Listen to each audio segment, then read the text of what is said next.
Sa tala ng GMA News Research, sa nakalipas na dekada tuwing summer, may pinakamaraming insidente ng sunog sa Metro Manila.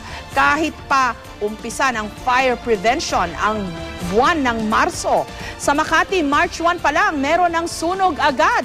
Kaya magplano, magsiguro, dapat laging I am ready. May report si Marisol Abduraman. Ang hotel na ito sa Cubao ang unang tinungo ng inspection team ng Quezon City Fire Department. Agad inakyat ang ikawalo at pinakamataas na palapag ng gusali. Inisa-isa ang mga gamit batay sa fire safety code sa bawat palapag na kanilang inikot. Tinignan kung mayroong fire extinguisher at fire hose cabinet sa bawat palapag. Pati na smoke and heat detector, fire alarm at sprinkler system. At para matiyak na hindi lamang display ang mga ito, binusisi rin pati ang mga fire exit.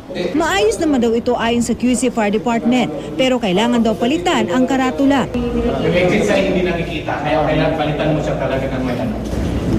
Lalo na pag gabi. Gagawin namin lahat para maayos lang yung requirement nila na ilaw lang. Sinubukan din kung gumagana ang pump ng hotel, pero hindi raw sapat na may tubig. Dapat pasado sa standard. Ang tubig dito supesyente para pumatay ng sunog. Hindi raw dapat bababa sa 12 meters ang layo ng buga ng tubig. Pag inapakan naman daw ang hose, hindi dapat ito lulubog. Importante rin may sariling generator ang pump ng tubig. Ayon kay Baruela, simula pagpasok ng taon, 128 ng sunog ang naitatala sa Quezon City.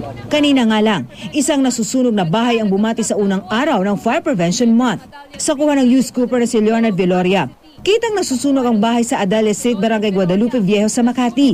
Isang ceiling fan daw ang salarin nito. Buti na lang at agad na apula ang sunog. Sa nakalipas din na 2 linggo, sunod-sunod na sunog ang nagiging laman ng balita kabilang na sa Pasig, Valenzuela, Taguig at Navotas.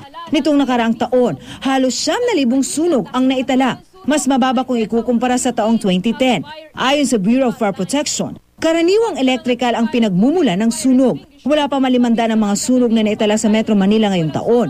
Pinangangambahan naman ng BFP na tataas ang bilang nito sa pagpasok ng tag-init. Kaya naman para maiwasan ang sunog, paalala ng BFP, ugaliing tingnan ang electrical installations at ipaayos sa lisensyadong electrician. Huwag mag-overload sa mga outlet. Alisin sa saksakan ng appliances kung walang tao sa bahay at di ginagamit. Pag pumutok ang fuse, huwag itong palitan ng alambre o kahit na anong metal na bagay. Huwag magtapon ng upos ng sigarilyo kung saan-saan. Ilayo sa mga kurtina ang mga gasera at kandila. Mabuting sauluhin din ang fire emergency hotlines. Marisol Abduraman, GMA News.